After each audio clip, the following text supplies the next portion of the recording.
ഇന്ത്യയിലേക്ക് നിരവധി വിമാനങ്ങൾ ഇന്ത്യയിൽ നിന്ന് വിദേശ രാജ്യങ്ങളിലേക്ക് സർവീസ് നടത്തുന്ന നിരവധി വിമാനങ്ങൾ ഇപ്പോൾ തിരികെ ഇന്ത്യയിലേക്ക് എത്തി എന്നുള്ളതാണ് അത് വലിയ പ്രതിസന്ധി സൃഷ്ടിക്കുന്നത്. ബോംബ് ഭീഷണിയെ തുടർന്നാണ് എയർ ഇന്ത്യ വിമാനം തായ്ലൻഡിൽ തിരിച്ചിറക്കിയത് എന്ന വിവരം കൂടി ഇപ്പോൾ പുറത്തു വരുന്നുണ്ട്. തായ്ലൻഡിലെ ഫുക്കറ്റിൽ നിന്നും ഡൽഹിയിലേക്കുള്ള എയർ ഇന്ത്യയുടെ 379 നമ്പർ വിമാനം ആണ് അടിയന്തര ലാൻഡിംഗ് നടത്തിയത്. യാത്രക്കാരെ മുഴുവൻ പുറത്തിറക്കി പരിശോധന ഇപ്പോഴും തുടരുകയാണ്. പ്രാഥമികമായ പരിശോധനയിൽ ബോംബ് കണ്ടെത്താൻ സാധിച്ചിട്ടില്ല. വിമാനത്തിൽ 156 യാത്രക്കാർ ആണ് ഉള്ളത്. ഇന്ന് ഇന്ത്യൻ സമയം രാവിലെ 9:30 ഫുക്കറ്റ് വിമാനത്താവളത്തിൽ നിന്നും വിമാനം പറന്ന് ഉയർന്നത്. നേരത്തെ സൂചിപ്പിച്ചു, നിരവധി വിമാനങ്ങൾ ഇപ്പോൾ തിരികെ എത്തുന്ന സാഹചര്യമുണ്ട്. അത് ഇറാനും ഇസ്രായേലും തമ്മിലുള്ള സംഘർഷത്തിന്റെ പശ്ചാത്തലത്തിൽ വ്യോമപാതകൾ അടച്ച സാഹചര്യത്തിലാണ്. എങ്കിൽ ഇത് മറ്റൊരു സാഹചര്യത്തിൽ, അതായത് ബോംബ് ഭീഷണിയെ തുടർന്നാണ്. കിരൺ ബാബുവാണ് വാർത്തയുടെ വിശദാംശങ്ങളുമായി ചേരുന്നത്. കിരൺ, എന്താണ് ഉണ്ടായത്? ഇന്നലത്തെ അപകടത്തിന്റെ പശ്ചാത്തലത്തിലാണ് ഇതിന് ഗൗരവം വർദ്ധിക്കുന്നത്. തായ്ലൻഡിലെ ഫുക്കറ്റിൽ നിന്നും ഡൽഹിയിലേക്കുള്ള വിമാനമായിരുന്നു എയർ ഇന്ത്യയുടെ 379 എന്ന വിമാനമായിരുന്നു. 156 യാത്രക്കാരുമായി ഇന്ത്യൻ സമയം ഇന്ന് രാവിലെ 9:30 ഫുക്കറ്റ് വിമാനത്താവളത്തിൽ നിന്ന് പറന്നുയർന്ന വിമാനമാണ്.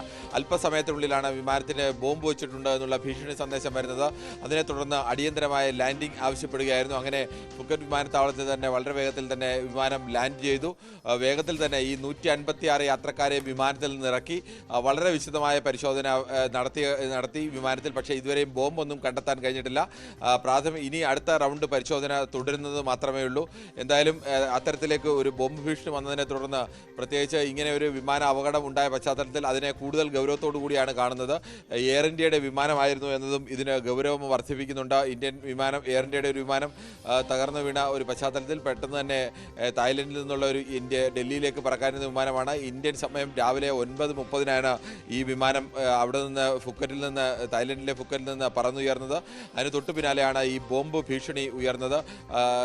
ഇതിൻ്റെ കൃത്യമായ വിവരങ്ങൾ, ബോംബ് ഭീഷണി വന്നത് പൈലറ്റിനോ അല്ലെങ്കിൽ വിമാനത്തിനുള്ളിൽ നിന്നാണോ എന്ന് കൃത്യമായും ഇപ്പോഴും വ്യക്തമായിട്ടില്ല. എന്തായാലും ബോംബ് ഭീഷണി ഉയർന്നതിനെ തുടർന്ന് വിമാനം അടിയന്തരമായി തന്നെ തിരിച്ചിറക്കുകയായിരുന്നു. പ്രാഥമികമായ പരിശോധനയിൽ ബോംബൊന്നും കണ്ടെത്താൻ കഴിഞ്ഞില്ല. പലപ്പോഴും ഈ വിമാനങ്ങൾക്കുള്ള ബോംബ് ഭീഷണി, വ്യാജമായ ബോംബ് ഭീഷണിയൊക്കെ പലപ്പോഴും മുഴക്കാറുണ്ട്.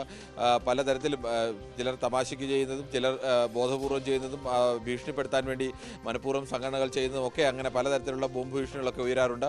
എന്തായാലും ഈ ഒരു സാഹചര്യത്തിൽ ഇത്തരം ഒരു ബോംബ് ഭീഷണി അങ്ങനെ തള്ളിക്കളയാവുന്ന ഒന്നല്ല എന്ന് സ്വാഭാവികമായും തോന്നിയതുകൊണ്ടാവണം അത് തിരിച്ചിറക്കുകയും വിശദമായ പരിശോധന നടത്തുകയും ഒക്കെ ചെയ്യുന്നത്.